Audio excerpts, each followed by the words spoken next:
Bismillahirrahmanirrahim. Assalamualaikum warahmatullahi wabarakatuh. Bertemu lagi dengan saya Priagung dan Rahmanto. Kali ini saya akan menjelaskan tentang perilaku organisasi inovatif. Oke.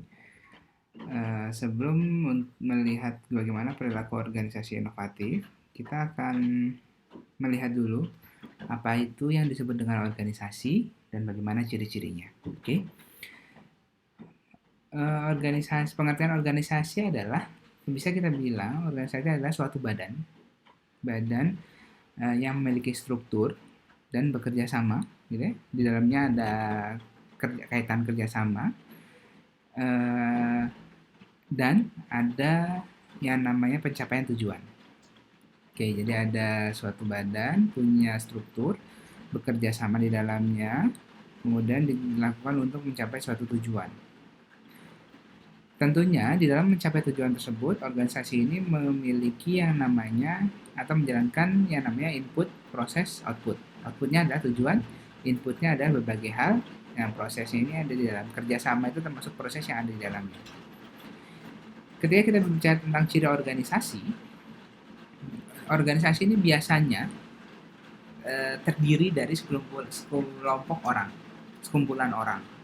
Karena kita berbicara kaitannya dengan organisasi yang dimaintain atau yang melibatkan orang. Sebenarnya kalau hewan juga melakukan organisasi di kehidupannya, cuman tidak berkonsep seperti yang dilakukan oleh manusia. Jadi kita berbicara organisasi ini akan mempunyai sekelompok orang.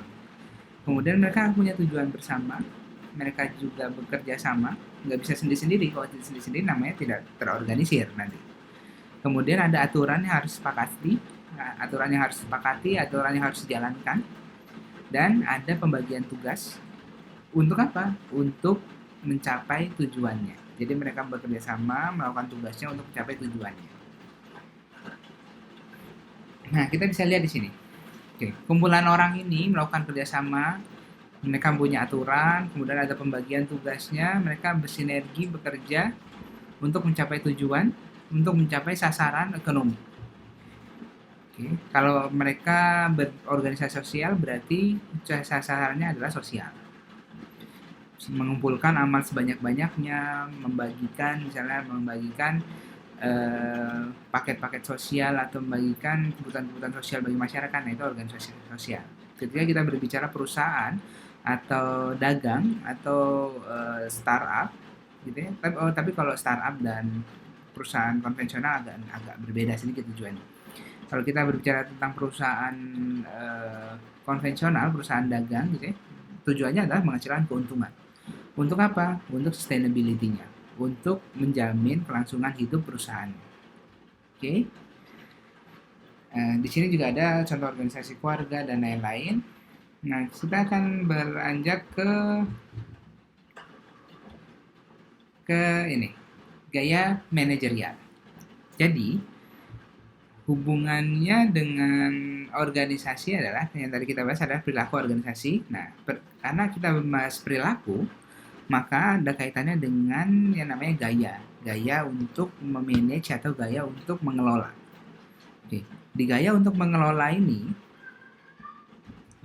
secara umum, secara gampang kita bisa bagi ada gaya lama dan gaya baru. Kalau gaya lama, biasanya sifatnya itu adalah bos sentris, gitu ya. Jadi bos adalah bos, gitu ya, harus dihargai, dia hanya mengambil urusannya sendiri, kemudian yang bekerja lebih lama akan menjadi bos. Tapi ketika kita berbicara gaya manajerial yang baru, gitu, gaya tersebut lebih cair dan menyesuaikan dengan apa? Menyesuaikan dengan behavior atau perilaku dari apa yang di manage atau yang di maintain. Karena akan terjadi perbedaan perilaku antara orang yang baby boomers, generasi Gen X, Gen Y, Gen Z, dan milenial itu akan berbeda perilakunya. Oke, ketika kita memaintain orang gen milenial misalnya, tidak bisa disamakan dengan gen baby boomers, gitu ya. Karena ada perubahan-perubahan sifat-sifat orang yang dimaintain, maka gaya-gaya kepemimpinan perilaku ini akan berubah. Yang tadinya sentris menjadi lebih kolaboratif. ketika kita berbicara kolaboratif, maka ini akan menghapus skat, gitu ya, skat antara kepemimpinan atau antara satu orang dengan orang lainnya, sehingga mereka dapat berkomunikasi dengan lebih intens dan lebih cair. Goalsnya apa? Goalsnya untuk menghasilkan kesepahaman yang tinggi sehingga tujuan mudah dicapai, gitu ya. Jadi tidak ada skat-skat lagi di cara untuk memanage-nya.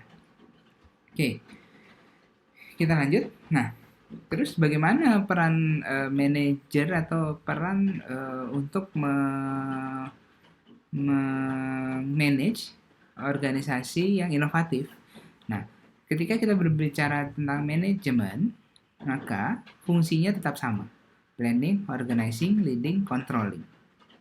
Oke, cuman yang harus dilakukan untuk mendorong organisasi menuju organisasi yang inovatif adalah planning, organizing, leading, dan controlling-nya harus dilakukan dengan cara yang inovatif. Oke, misalnya planning harus dimasukkan inovasi dalam perencanaan perusahaan. Perusahaan harus mulai merencanakan inovasi itu sebagai bagian dari planning dan harus ada di setiap komponen, tidak hanya ada di HRD saja, tidak ada di bagian pengembangan saja, tapi harus ada di semua komponen itu aspek inovatif. Kemudian contohnya yang bagian organizing misalnya. Cara mengorganize organisasi inovatif akan sedikit berbeda dengan organisasi konvensional. Budaya organisasi yang inovatif, gitu ya, mengizinkan banyak perubahan dan terjadi secara cepat. Hal ini juga perlu diantisipasi oleh organisasi saat melakukan organizing. Jadi, dia harus berbentuk lebih lean, gitu ya, misalnya lebih lean atau lebih lincah dalam melakukan perubahan cara mengorganizing, gitu ya, cara untuk melakukan controlling dan bahkan activating atau leading. Oke, jadi bisa dibilang bagaimana cara menuju organisasi yang inovatif? Caranya adalah dengan menerapkan prinsip-prinsip inovasi atau